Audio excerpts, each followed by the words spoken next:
Bismillahirrahmanirrahim. Assalamualaikum warahmatullahi wabarakatuh.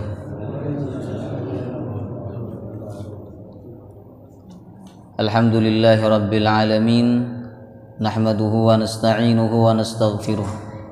Wa na'udzu billahi min syururi anfusina wa min sayyiati a'malina. May yahdihillahu fala mudilla lahu wa may yudlil fala hadiya lahu. أشهد أن لا إله إلا الله وحده لا شريك له وأشهد أن محمدا عبده ورسوله لا نبي ولا رسول بعده اللهم صل وسلم على نبينا محمد وعلى آله وصحبه أجمعين اللهم إنا نسألك علما نافعا ورزقا طيبا وعملا متقبلا آمين يا رب العالمين. Alhamdulillah, kita sangat bersyukur kepada Allah Subhanahu wa taala. Malam hari ini kita dikumpulkan kembali untuk membaca dan memahami kitab suci Al-Qur'anul Karim.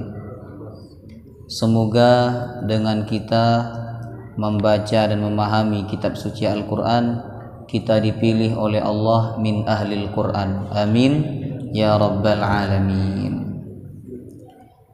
Baik Bapak Ibu, kita akan melanjutkan tafsir surah Al-Mulk. Pekan kemarin sampai ayat 19. Sekarang kita masuk ayat 20. Insyaallah kita akan mengkaji sampai ayat 23. 20 sampai 23. A'udzu billahi minasy syaithanir rajim. A'udzu billahi minasy syaithanir rajim. أمن هذا الذي هو جند لكم ينصركم من دون الرحمن من هذا الذي هو جند لكم ينصركم من الرحمن إن الكافرون إلا في غرور إن الكافرون إلا في غرور أمن هذا الذي يرزقكم إن أمسك رزقه أمن هذا الذي يرزقكم إن أمسك رزقه بل لجوا في عتو ونفور بل لجوا في عتو ونفور أفمن يمشي مكبا على وجهه أهدى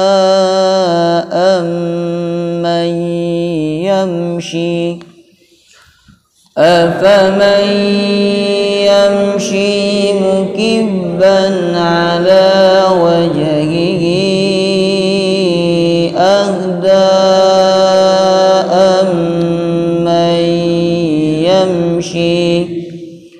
أمن يمشي سويا على صراط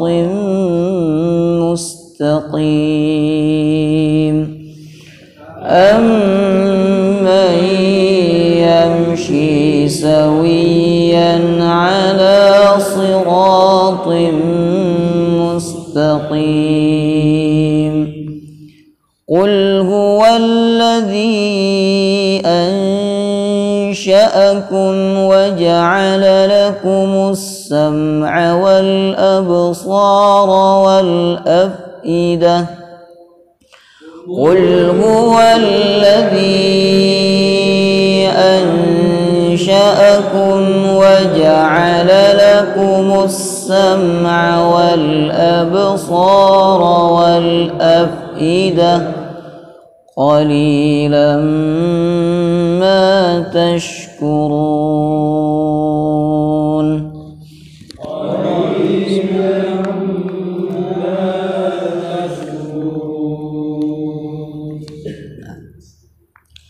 Ayat 19 yang kita pelajari pekan kemarin, Allah memerintahkan manusia untuk memperhatikan salah satu kekuasaannya yang terdapat dalam penciptaan burung, ya.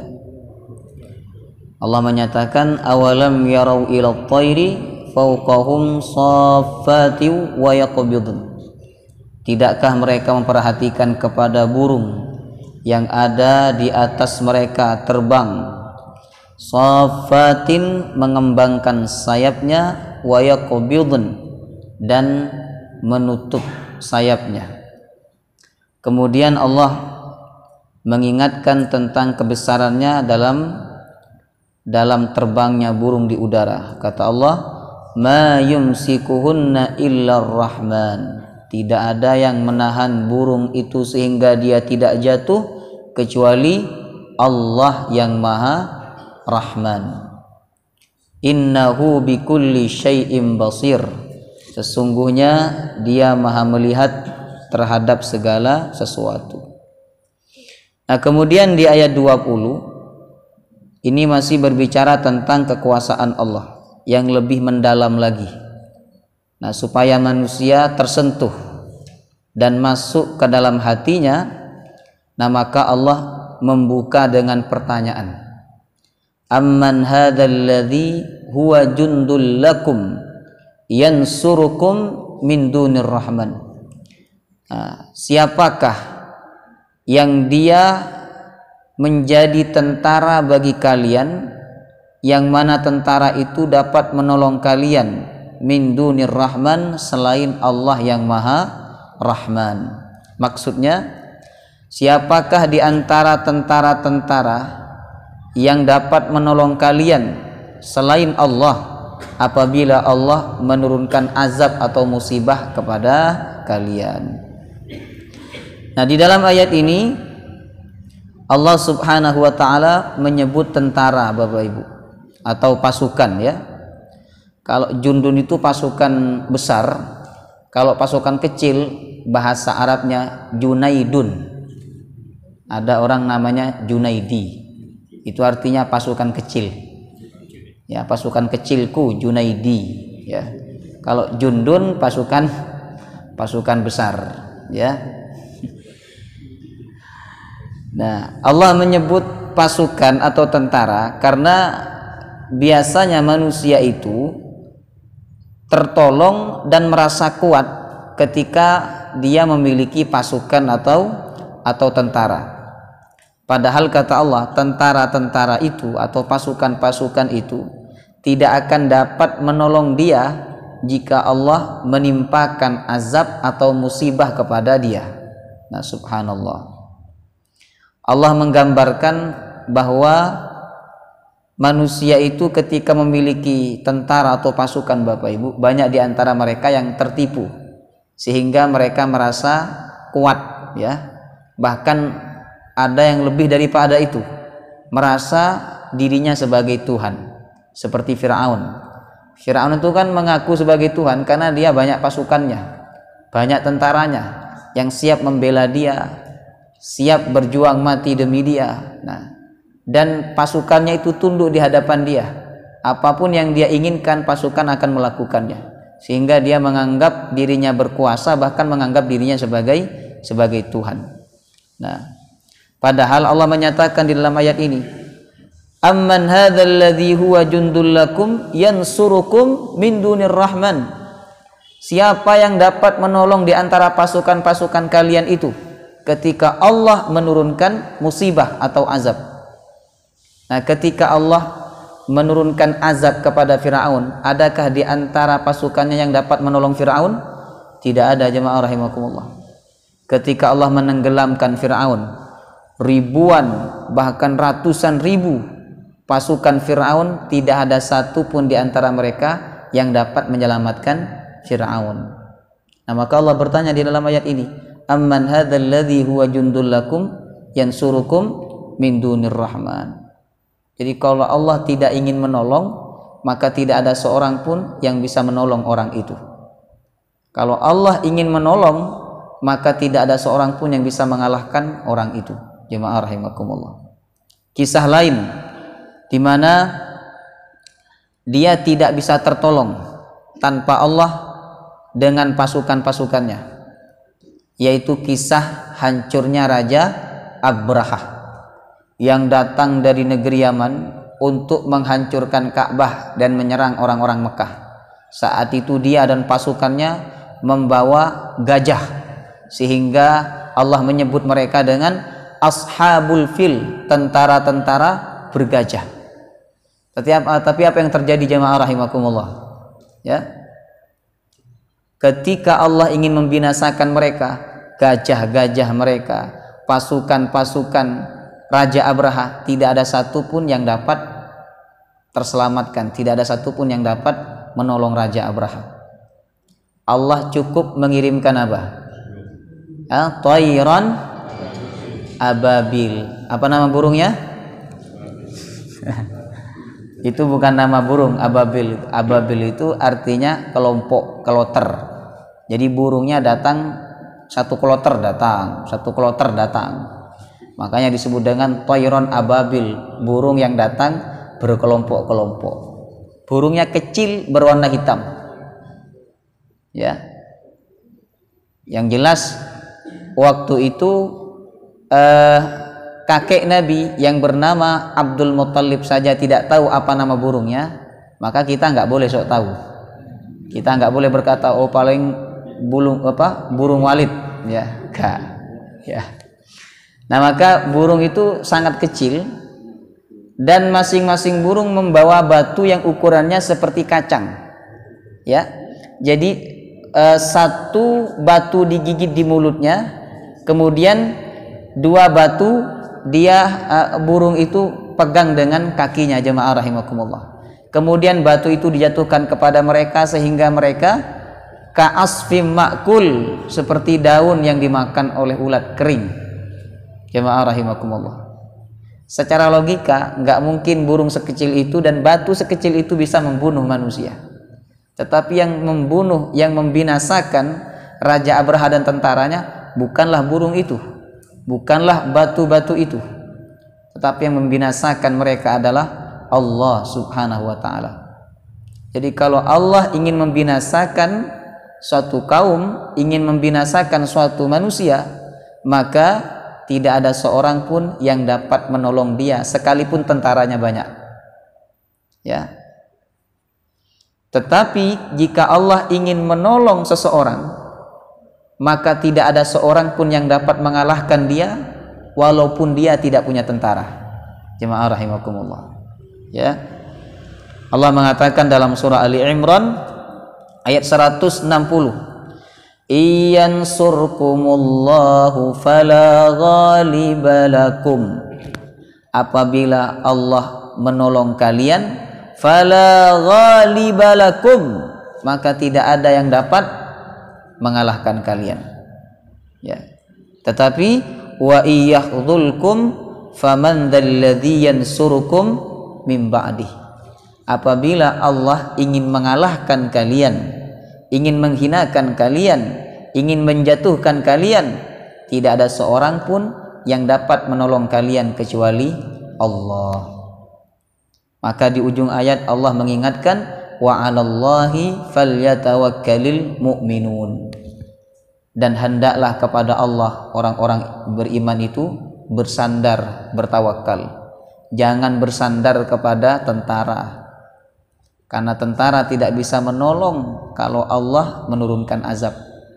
Jangan bersandar kepada kekuasaan dan jangan bersandar kepada harta. Kalau kita ingin mendapatkan pertolongan, bersandarlah kepada Allah, tawakkallah kepada Allah Subhanahu wa taala, niscaya Allah akan memberikan pertolongan kepada kita. Nah, di dalam Al-Qur'an Bapak Ibu dan di dalam hadis Nabi sallallahu alaihi wasallam ada sebab-sebab datangnya pertolongan Allah. Jadi kalau kita ingin mendapatkan pertolongan Allah, kita harus melakukan sebab-sebab ini, ya.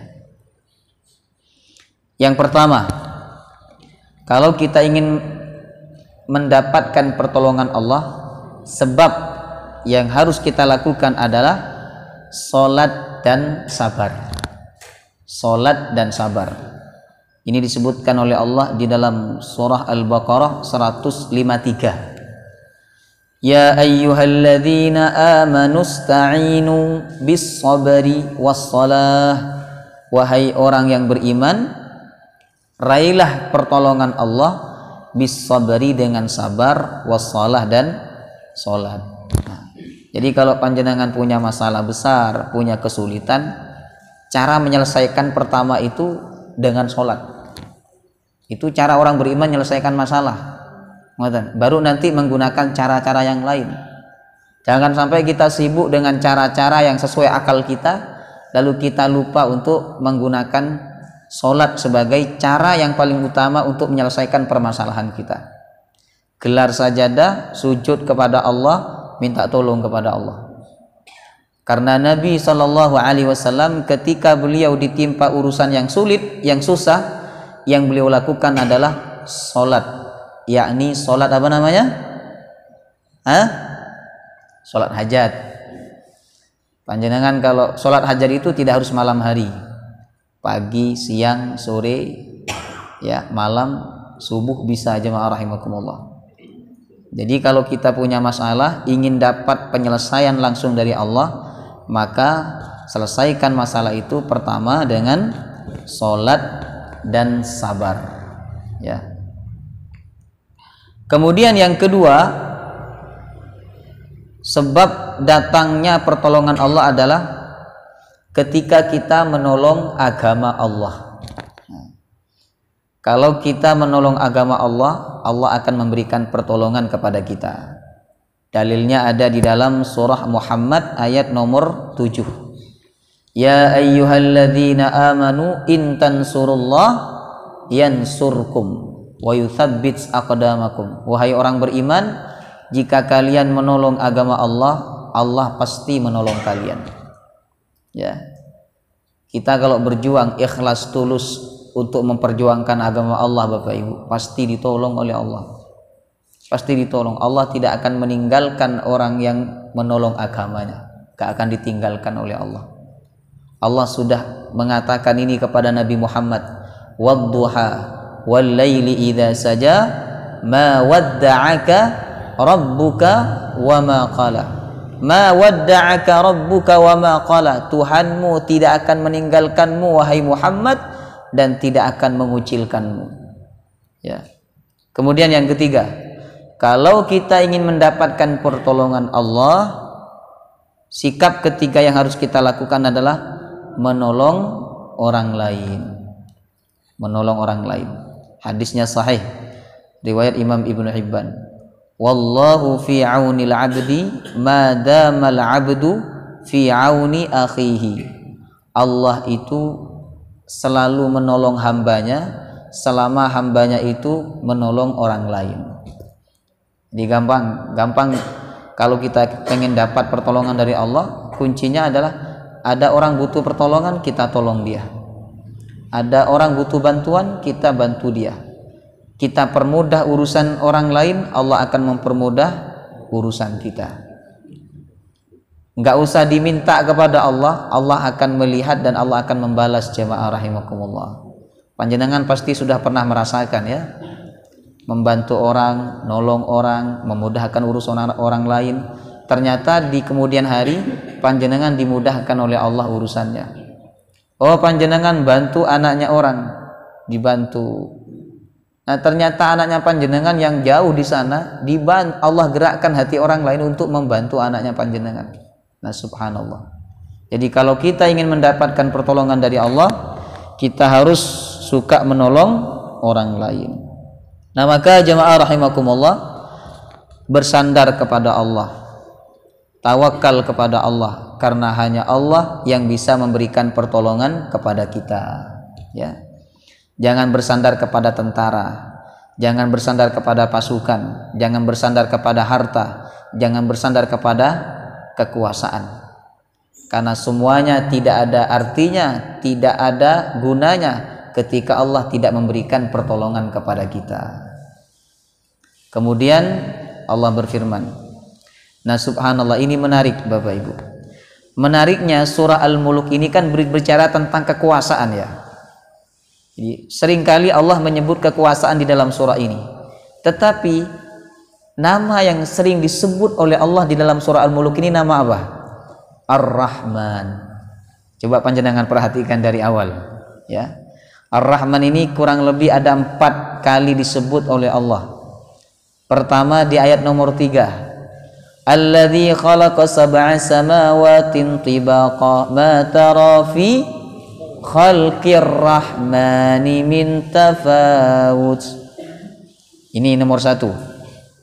Nomor 2 ayat berapa? Ayo cari. Ayat belum lewat. Ayat 19 yang kita pelajari pekan kemarin. Awalam yarau ila at-tayri fawqahum saffatin wa yaqbidun ma yumsikuhunna illa ar-Rahman. 2. Nomor 3 di ayat 20.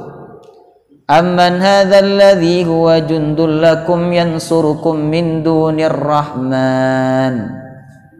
Nah, nomor 4 ayat berapa? 29. Ayat 29. Qul huwar rahmanu amanna bihi wa 'alaihi tawakkalna. Subhanallah. Ini kan bicara tentang kekuasaan. Dan Allah menyinggung orang-orang kafir Mekah yang durhaka kepada Allah. Agar mereka sadar, maka Allah sebutkan kekuasaannya. Tetapi ketika Allah menyebutkan tentang kekuasaannya, justru yang Allah sebutkan namanya, yang Allah perkenalkan nama dari dirinya adalah nama Ar-Rahman, yang Maha Pengasih. Ini pelajarannya kata ulama, ketika kita berkuasa, punya otoritas untuk menghukum, punya otoritas untuk membinasakan, tapi tetaplah yang ditonjolkan sifat apa? Ar-Rahman, kasih sayang, Bapak Ibu. Ya. Jadi kalau panjenengan punya kuasa untuk marah, punya kuasa untuk menghukum, punya kuasa untuk memerintah, tetap yang ditonjolkan adalah kasih sayang. Sehingga apa yang kita perintahkan itu mengandung kasih sayang. Ketika kita menghukum, hukumannya mengandung kasih sayang. Kemudian kalau kita memerintahkan, kita memerintahkan dengan penuh kasih sayang, jemaah rahimakumullah. Kalau kita berkuasa, berkuasanya dengan penuh kasih sayang. Nah, makanya nama Allah yang pertama disebut dalam Quran itu nama Ar-Rahman Ar-Rahim. Bismillahirrahmanirrahim. Ya, ini menunjukkan bahwa kasih sayang Allah itu lebih luas dibandingkan maha perkasanya, dibandingkan maha kuasanya, dibandingkan maha mengazabnya, dibandingkan maha menyempitkan rizkinya. Kasih sayang Allah lebih luas, ya. Maka sifat Allah ini harus kita tiru, ya. Baik, makanya di ayat 20 Allah kembali menyebut dirinya dengan Ar-Rahman. Amman hadzal ladzi huwa jundul lakum yansurukum min dunir rahman. Kemudian Allah menyatakan, Inil kafiruna illa fi ghurur. Tiadalah orang-orang kafir itu kecuali mereka dalam keadaan gurur, tertipu. Jadi mereka tertipu dengan harta mereka, tertipu dengan tentara mereka, tertipu dengan kekuasaan mereka. sehingga mereka merasa diri mereka berkuasa, merasa diri mereka sebagai Tuhan, merasa diri mereka paling kuat. Padahal ketika Allah menurunkan azab kepada mereka, kekuasaan mereka tidak dapat menolong mereka. Ya, maka jemaah rahimakumullah, jangan tertipu dengan harta yang kita miliki. Jangan tertipu dengan kekuasaan yang kita miliki. Jangan tertipu dengan kekuatan yang kita miliki. Jangan tertipu dengan kecerdasan yang kita miliki. Ya. Kalau Allah ingin membinasakan, ingin menjatuhkan kita, maka semua itu tidak akan ada artinya. Nah. Kemudian ayat 21. Allah kembali menyebutkan tentang kekuasaannya. Allah bertanya kepada manusia, amman hadzal ladzi yarzuqukum in amsaka rizqah. Siapakah yang dapat memberikan rizki kepada kalian, kata Allah. Wahai manusia, siapa yang dapat memberikan rizki kepada kalian? In amsaka rizqah, jika dia Allah menahan rizki itu. Mau jawab apa kita? Kalau ditanya seperti ini sama Allah, kita mau jawab apa? Tidak ada, jemaah rahimakumullah, yang dapat memberikan rizki ketika Allah menahan rizki itu sampai kepada kita. Ya. Jadi kalau ada orang ingin ngasih uang kepada kita 10 juta, tapi Allah menahan rizki 10 juta itu sampai kepada kita, maka uang itu tidak akan ada di tangan kita. Dan apabila ada orang tidak ingin memberikan uang kepada kita 10 juta, tetapi Allah berkehendak untuk memberikan rizki uang 10 juta itu kepada kita, maka uang 10 juta itu akan sampai di tangan kita, jemaah rahimakumullah. Nah, makanya ada doa yang diajarkan oleh Nabi, dan ini sunnah dibaca setelah sholat. Ya, dalam hadis riwayat Imam Muslim, Allahumma la mani'a lima a'taita wa la mu'tiya lima mana'ta wa la yanfa'u dzal jaddi minkal jadd.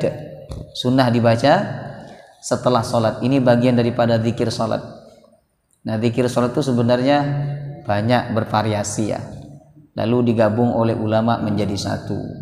Ya, salah satu zikir yang diajarkan oleh Nabi setelah sholat, ya zikir ini, Allahumma ya Allah, la mani'a lima a'taita, tidak ada yang dapat menahan apa yang kau berikan, wala mu'tiya lima mana'ta, dan tidak ada yang dapat memberikan apa yang kau tahan.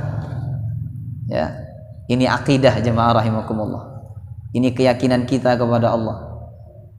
Kalau rezeki kan kita sering nyebut, sudahlah kalau rezekinya nggak akan kemana. Nah, itu makna dari ayat ini, amman hadzal ladzi yarzuqukum in amsaka rizqah. Ya, kalau rezeki kita nggak akan kemana, pasti Allah sampaikan kepada kita. Kalau Allah tidak berkehendak untuk menetapkan itu sebagai rezeki kita, nggak bakal sampai. Walaupun kita berjuang setengah mati untuk mendapatkannya, nggak bakal dapat. Ya. Nah, maka urusan rezeki ini Bapak Ibu, ya, ini urusan akidah, urusan tauhid, keyakinan kita kepada Allah Subhanahu wa taala, ya. Sehingga kita harus yakin bahwa yang memberikan rezeki kepada kita dan menyempitkan rezeki dalam kehidupan kita itu hanya Allah yang bisa melakukannya. Allah berfirman dalam surah Al-Isra ayat 30, innallaha yabsutur rizqa liman yasha'u wa yaqdir. Allah yang melapangkan rizki kepada orang yang dia kehendaki, dan Allah juga yang menyempitkan rizki. Jadi nggak ada orang miskin kecuali mereka itu sudah dikehendaki oleh Allah, dan tidak ada orang kaya kecuali dia sudah dikehendaki oleh Allah Subhanahu wa taala. Makanya kalau panjenengan lihat orang kaya, yang harus terbayang pertama adalah Allah. Allah berkuasa membuat dia kaya. Kalau panjenengan lihat orang miskin, panjenengan juga membayangkan bahwa Allah berkuasa membuat dia sempit rizkinya. Jemaah rahimakumullah. Jadi yang memberikan rizki kepada kita itu bukan pekerjaan kita, bukan keahlian kita, bukan kecerdasan kita, tapi yang memberikan rizki kepada kita siapa? Allah ya. Buktinya ada orang tidak kerja tapi dapat rezeki. Ada enggak? Banyak enggak kerja tapi rezekinya ada. Didatangkan oleh Allah. Seperti orang sakit, enggak mikir, enggak kerja, cuman terbaring di atas kasur, rezekinya datang. Walaupun yang makan bukan yang sakit ya. Berarti itu bukan rezekinya orang yang sakit itu rezekinya orang yang nunggu orang sakit. Nah makanya Bapak Ibu, ini menurut saya kurang tepat ya.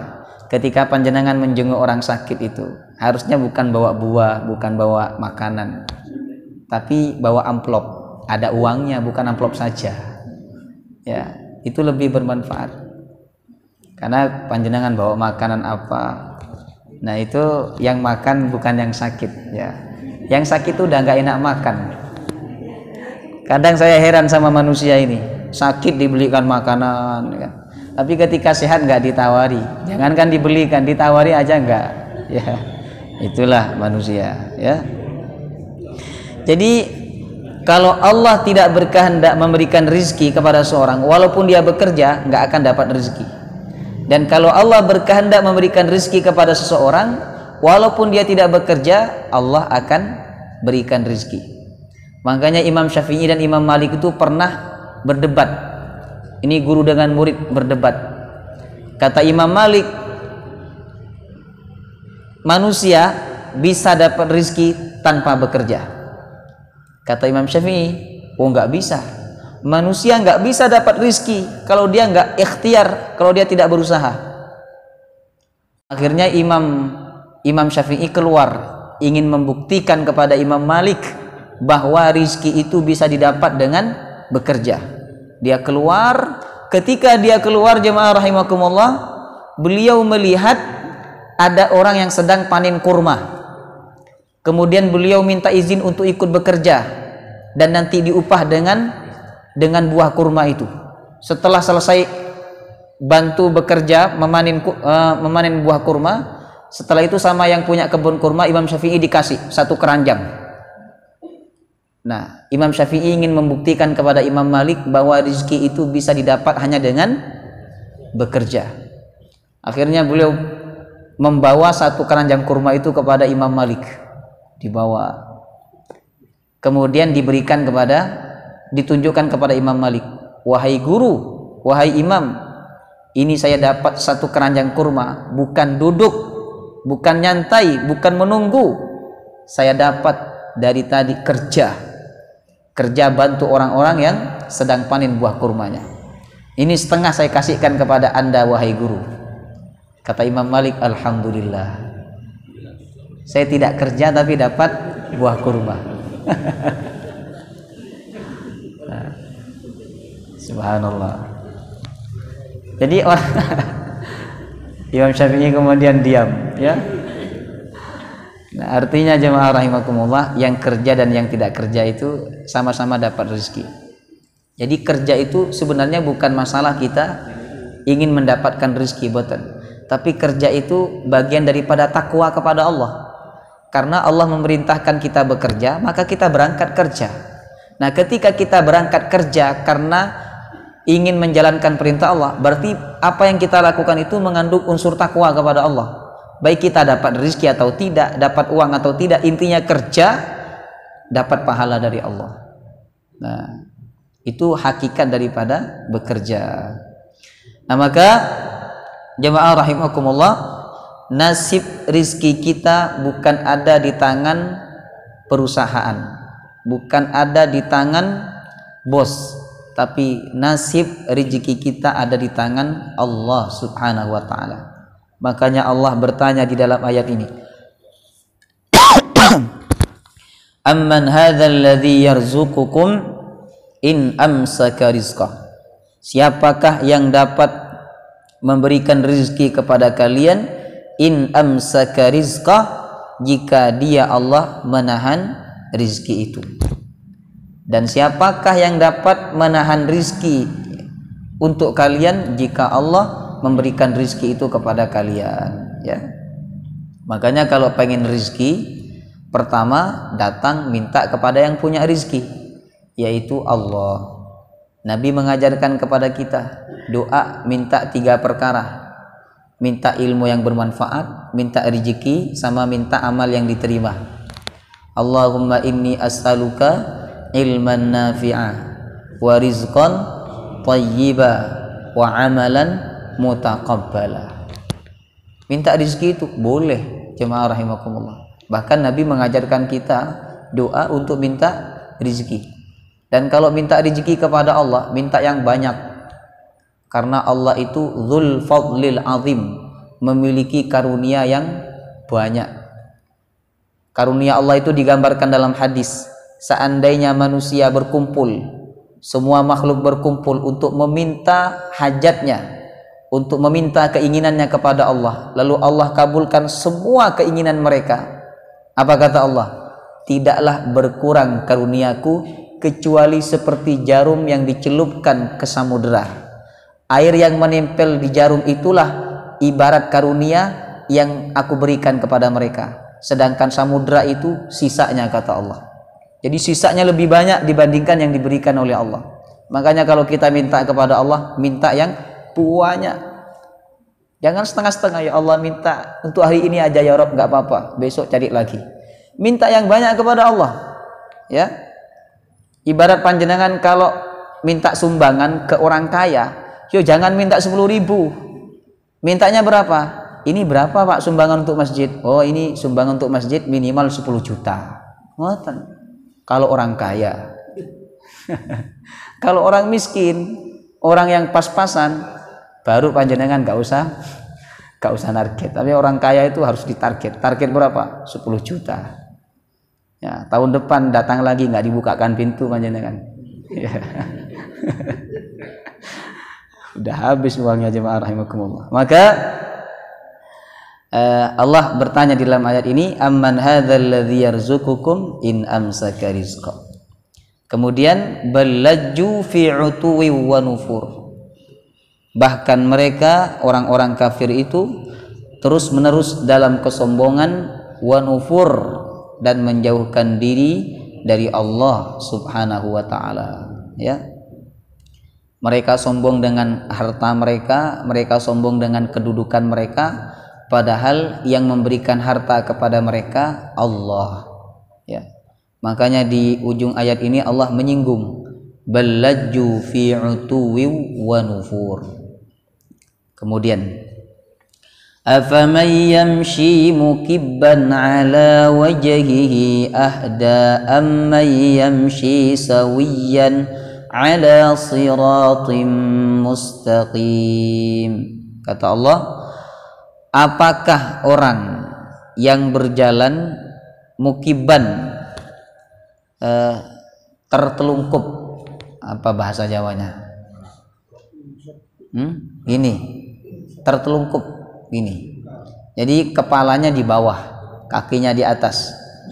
Jadi berjalan ala wajhihi, dengan wajahnya. Ahda itu lebih terbimbing. Amma yamshi, ataukah orang yang berjalan sawiyan, lurus, ala siratim mustaqim, di atas jalan Allah yang lurus, ya. Sawiyan ini artinya tegak. Jadi Allah membuat perbandingan. Kalau ada 2 orang, kata Allah, satu berjalan dengan wajahnya sehingga dia jalannya terbalik, ya. Yang satu berjalan tegak seperti biasa kita berjalan. Nah, kira-kira yang akan cepat sampai kepada tujuan dan tidak akan jatuh, tidak akan terpeleset, tidak akan bingung, pertama apa yang kedua, Bapak Ibu? Yang kedua. Nah, yang pertama itu gambaran orang-orang kafir. Allah menggambarkan mereka seperti orang yang berjalan dengan kepalanya. Sedangkan orang beriman Allah gambarkan seperti orang yang berjalan dengan tegap menuju siratim mustaqim, jalan yang lurus. Nah, jalan yang lurus di dalam ayat ini Allah sebut dengan bentuk mufrad, tunggal, menunjukkan bahwa jalan yang lurus itu hanya satu. Jalan kebenaran itu hanya satu, tidak ada dua, hanya satu. Jamaah rahimakumullah. Sedangkan jalan kebatilan, jalan keburukan itu banyak sekali. Adapun jalan kebenaran hanya satu, tujuannya satu, hanya kepada Allah. Ya. Kemudian apa yang dimaksud dengan siratim mustaqim, jalan yang lurus? Nah, ini kita bisa memahami maknanya apabila kita merujuk kepada surah Al-Fatihah. Karena di surah Al-Fatihah disebutkan juga kalimat ihdinas siratal mustaqim. Ya Allah, bimbing kami ke jalan yang lurus. Lalu Allah menyebutkan jalan yang lurus itu adalah siratal ladzina an'amta alaihim, jalannya orang yang kau berikan nikmat. Nikmat apa yang dimaksud? Kata Imam Ibnul Qayyim, nikmat yang dimaksud adalah nikmat mengetahui kebenaran dan mengikuti kebenaran. Nikmat mengetahui kebenaran dan mengikuti kebenaran, itu jalan yang lurus. Jadi kalau kita paham agama dan mengamalkan ilmu agama, berarti kita berada di dalam jalan yang lurus. Bapak Ibu, itu nikmat yang paling besar dari Allah. Makanya kita diajarkan doa oleh Nabi, Allahumma arinal haqqa haqqan, apa lanjutannya? Warzuqna tiba'ah wa arinal batila batilan warzuqna jatinabah. Ya Allah, tampakkan kebenaran sebagai kebenaran dan anugerahkan kepada kami untuk mengikutinya. Tampakkanlah kebatilan sebagai kebatilan dan anugerahkan kepada kami untuk menjauhinya. Itu yang dimaksud dengan siratim mustaqim, jalan yang lurus. Semoga Allah Subhanahu wa taala selalu membimbing kita ke jalan yang lurus sampai kita menghadap kepadanya. Amin ya rabbal alamin. Insyaallah ayat 23 kita masukkan ke pembahasan berikutnya, karena ini masuk paragraf berikutnya Bapak Ibu, ayat 23 ya. Insyaallah kita akan bahas di pertemuan yang akan datang. Wallahu taala a'lam bishawab. Ada pertanyaan? Monggo. Silakan Pak Win. Waalaikumsalam.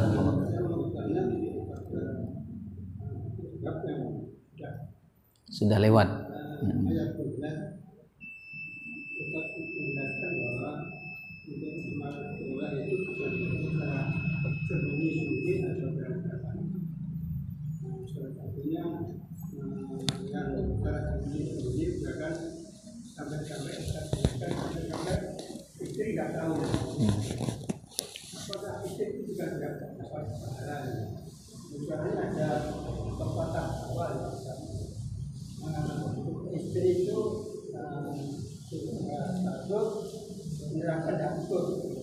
Apa? Surga?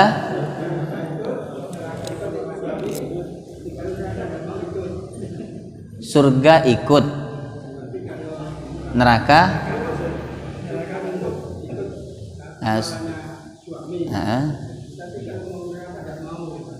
Oh ya.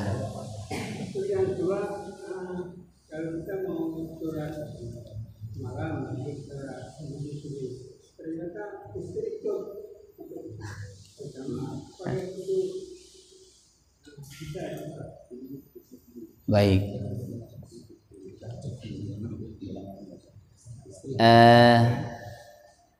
Yang dimaksud oleh Nabi, orang yang mendapatkan naungan nanti pada hari kiamat kan ada tujuh orang atau 7 golongan ya. Di antaranya orang yang bersedekah dengan tangan kanannya sehingga tangan kirinya tidak tidak mengetahui, ya.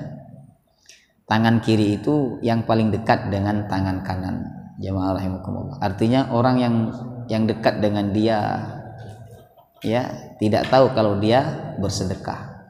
Nah, kalau diketahui, apakah bisa menjadi sebab amal yang nggak diterima oleh Allah? Tetap diterima oleh Allah, asalkan ketika panjenengan ternyata amalnya diketahui oleh orang, panjenengan tetap seperti tidak diketahui oleh orang. Jadi hati panjenengan seperti ketika tidak atau belum diketahui oleh orang. Kalau orang lain belum tahu, panjenengan biasa aja, tidak merasa bangga karena nggak ada orang tahu. Tapi ketika orang tahu, hati panjenengan sama seperti ketika orang belum tahu, berarti panjenengan ikhlas.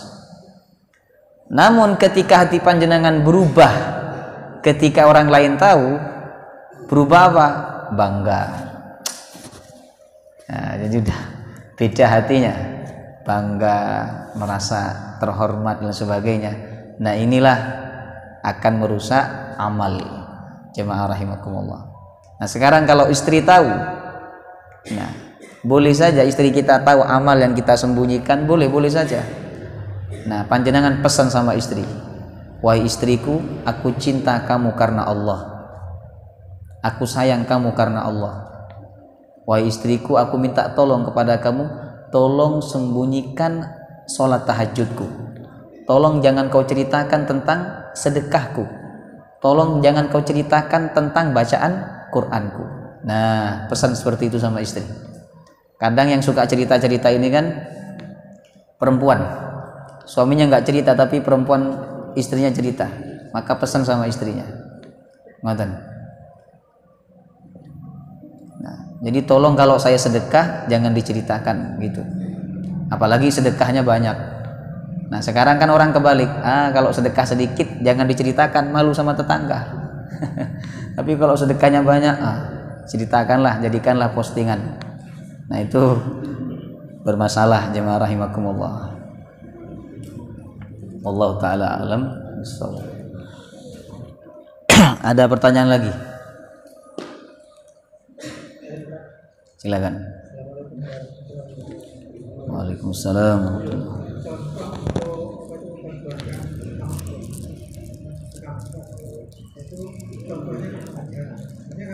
Kalau kita itu menolong orang lain, itu kan istilahnya kan kita, tapi untuk menunjukkan agama.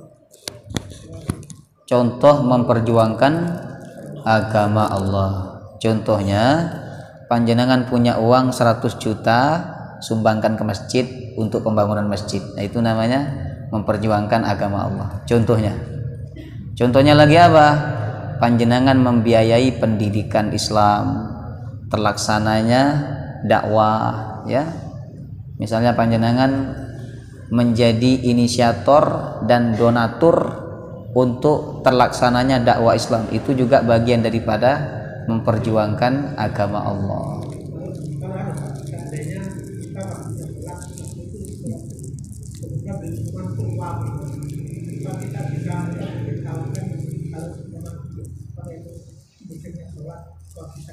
Apa?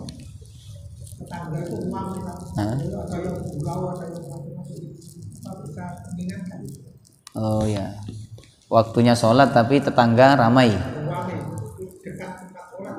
Ya, itu harus diingatkan. Siapa yang wajib mengingatkan? Yang paling wajib mengingatkan adalah ketua RT-nya. Jadi jenengan lapor kepada ketua RT. Lapor, nah, ketua RT-nya nggak ada, Ustaz. Nah, lapor kepada wakilnya. Siapa wakilnya? Lapor Pak Parman. Ya. Nah, lapor kepada wakilnya. Nah, biar ditindaklanjuti. Nah, karena ketika RT atau wakil RT yang menegur itu lebih kuat dibandingkan kita yang tidak punya kekuasaan, ya. Dan itu bagian daripada dakwah, jemaah rahimakumullah. Wallahu taala alam bisawab. Pekan depan Bapak Ibu kita ngajinya Sabtu subuh, ya. Sabtu depan sudah Sabtu pertama, ya. Nah, jadi Jumatnya libur, ganti Sabtu subuh, ya, kajian tematik. Mungkin ada usulan tema dari panjenengan, monggo. Mau bahas apa? Bahas politik, monggo. Tapi enggak, saya tak mungkin bahas politik ya. Nah, tapi ada usulan tema apa nanti panjenengan bisa sampaikan, nanti biar disampaikan oleh Pak Suparman kepada saya. Insya Allah. Kalau tidak ada berarti saya yang menentukan sendiri. Baik, mari sama-sama kita tutup dengan pembacaan doa kafaratul majlis. Subhanakallahumma wa bihamdika asyhadu an la ilaha illa anta astaghfiruka wa atubu ilaik. Wassalamu alaikum warahmatullahi wabarakatuh.